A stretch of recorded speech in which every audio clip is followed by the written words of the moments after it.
The concept of liberation and detachment, the whole idea of attachment, right? See, to me, the state of liberation is very simple. To me, when you are in state of liberation, means your indulgences with this world has ended. So indulgence has ended doesn't mean I don't engage in my work or engage with my family or engage with my friends. That doesn't mean I'll stop engaging with them. Indulgence means only that, the additional parameter. See, when I go to work, I'm always thinking about work. My mind is not free at all. When I come home, when my kid comes to me, hey dad, can you play with me? I'll say, no, no, I am busy. That is indulgence. So the ability to give time based on where you are, your time is complete. See, when you are at work, you are 100% at work. When you are at home, you are 100% at home. When you are in meditation, you are 100% in meditation. Then you are engaging. If you are not available, the non availability is indulgence, right? So we are always complaining, oh, I am busy, I cannot come for meditation. I am busy, I cannot do my meditation every day.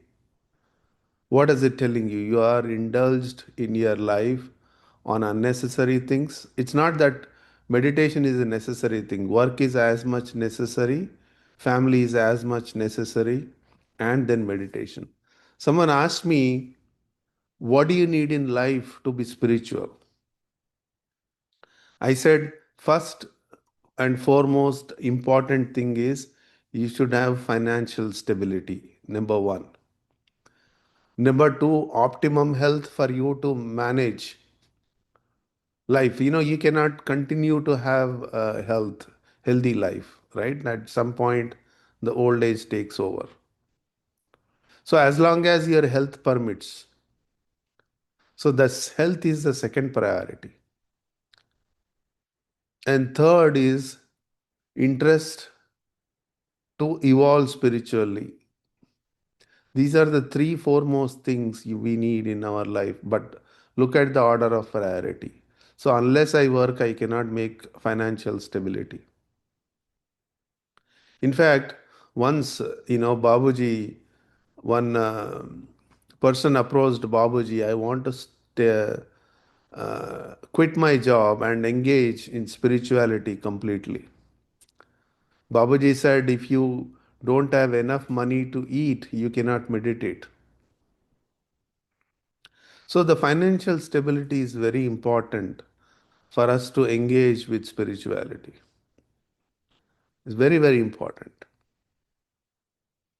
But all these three are important in a priority, but in the order of priority. But whatever we are doing, we must be available for that work. If it is going to job, earning money, we should be engaged but not indulged. Family, we should be engaged but not indulged.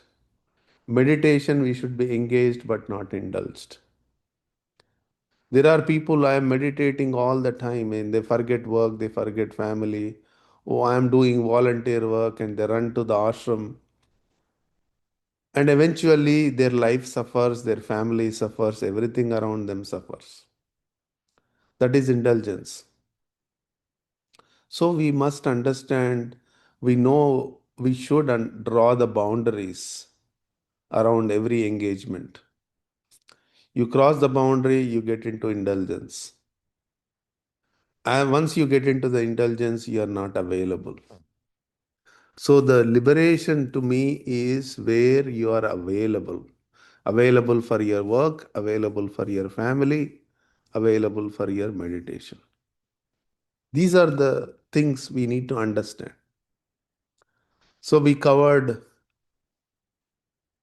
the liberation as a detachment last week. So now I'm going to read, don't seek liberation as an escape.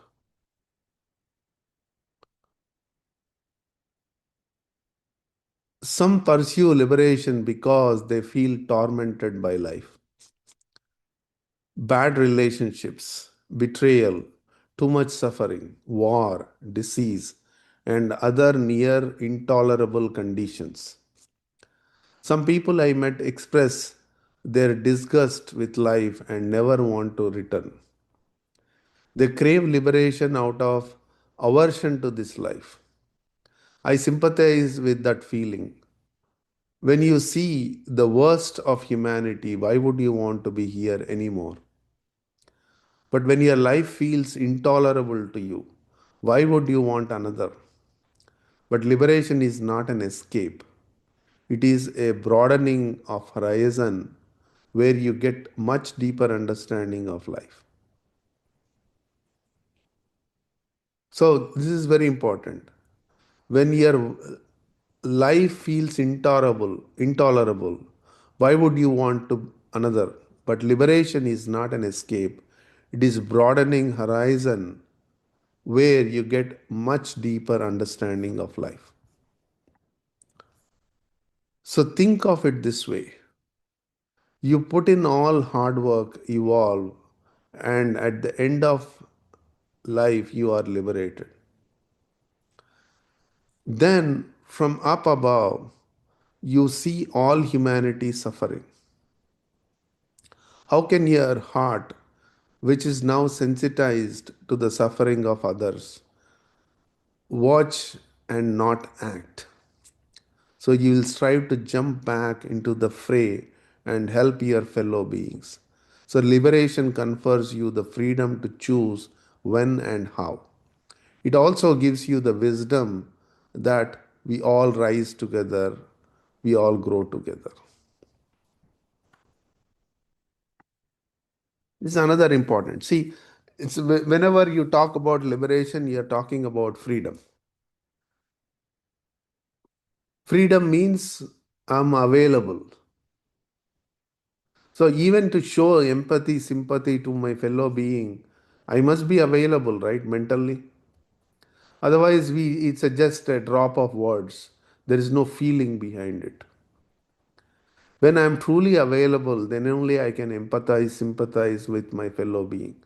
Even I can empathize, sympathize with myself when I am mentally available. So even when we talk about suffering, Buddha said, all life is suffering. So life means suffering. That's what Buddha said. But in this suffering, what happens? We indulge into that suffering. Oh, I am suffering. The moment I indulge into my suffering, then I'm not available for anything. I sulk in that suffering. Then what is how do you come out of it? So people think liberation is some kind of a state where I can escape into and escape this suffering. That's not how it works. For me to even to get a liberation state, I must become free right now. So when I meditate, I must be free of all my indulgences, right? So as they say you cannot put your foot on the two boats and then sail. You have to be either in that boat or this boat for you to sail.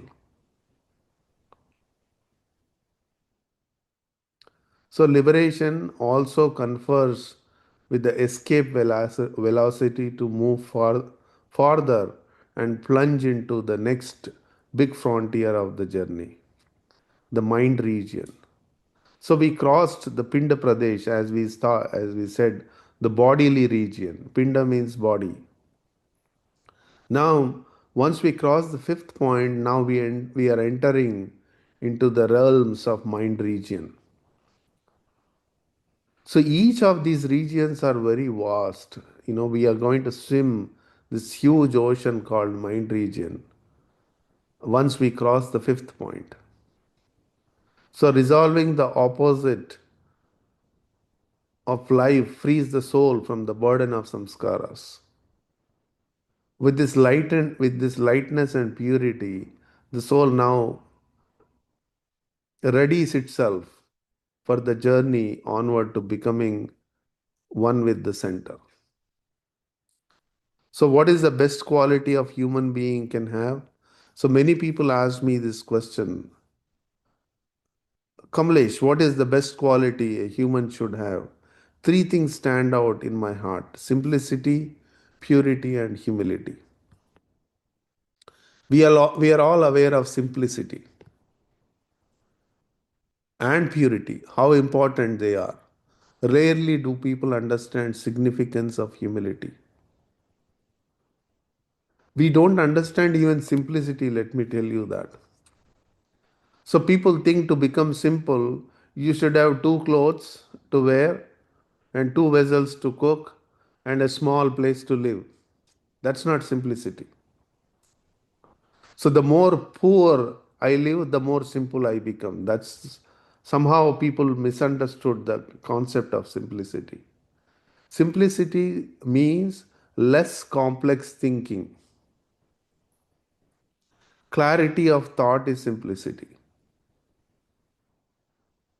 We tend to, make all the things around us very complex. Like yesterday, someone asked me this question: how do I know I'm meditating right? How do I know my prayers are, the way I'm praying is right? How do you know? If there is a clarity, whatever you're doing is right. So by doing, you will recognize and realize.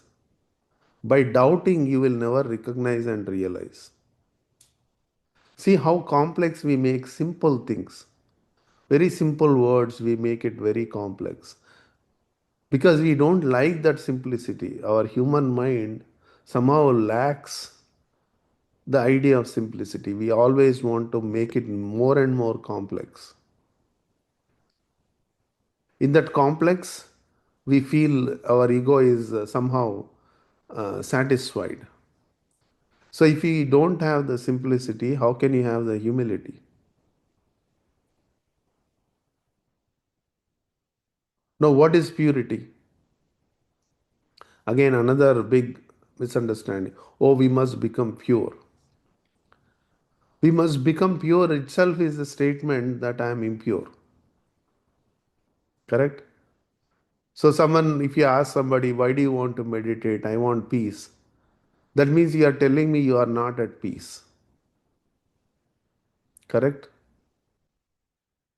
So, when I am not at peace, that is the state of my mind. How can I have peace through meditation? You cannot. To meditate, you need a peaceful mind. To have humility, you have to have the simple mind and pure mind. Now, how do I define purity? Purity is where I'm not under the influence of the samskaras, my impressions. That is all purity means. In order for to have develop that purity, we must develop the remembrance, constant remembrance. Constant remembrance is nothing but the pure state we experience, the pure being we experience, the pure inner essence we experience. When my mind is connected to it, it automatically becomes pure, right? So my mind, state of my mind either is impure or pure based on where it is connected to. If I am connected to all hatred, all anger, all these negative emotions we talk about, how can it be pure? It is disturbed. Someone was arguing, oh, there is a sin defined in our Vedas, even in Bhagavad Gita. I said the connotation of sin they have and the connotation of sin we have today is completely different. Their sin means where your mind is not in harmony. Today, sin means many things: not stealing, not doing. There are so many don'ts when it comes to sin. But that's a human construct. From a divine construct, if you have to think about sin, when I'm not in harmony, when I'm not connected, it is a sin. So, similarly, coming to the humility, let's see what Daji says about humility. So, in the summertime, when the mangoes come up in the branches of the tree, you will see that under the heavy weight of the mangoes, the entire branch touches the soil. If it doesn't and tries to remain erect, it will break all the branches, and weight of the fruits will destroy the tree itself. So we bow down with the weight of growth and the weight of progress. We should not become so erect and arrogant. So if you lack humility, you cannot be labeled as human being. Else we do else do we learn from nature? Take cows for example. What do they return after taking grass? Water and sorry, what do they return after taking grass, water, and some nutrients? They give you milk and even sacrifice their lives.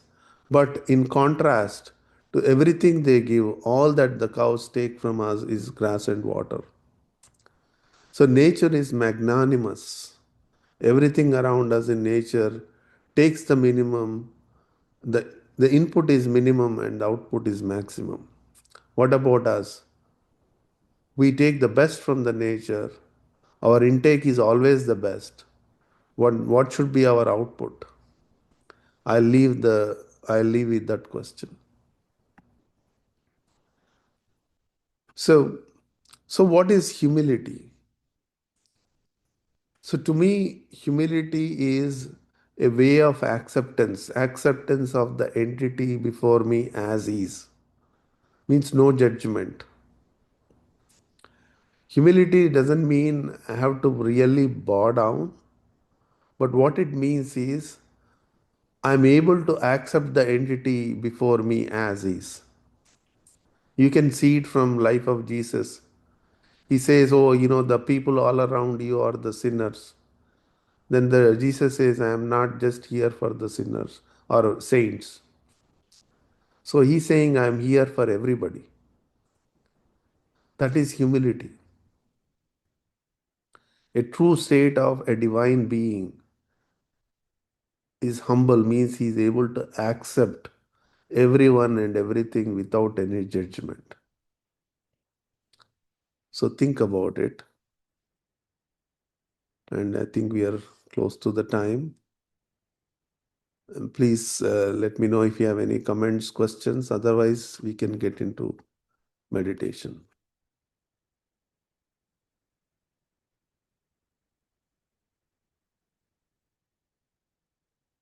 All right, everyone is quiet.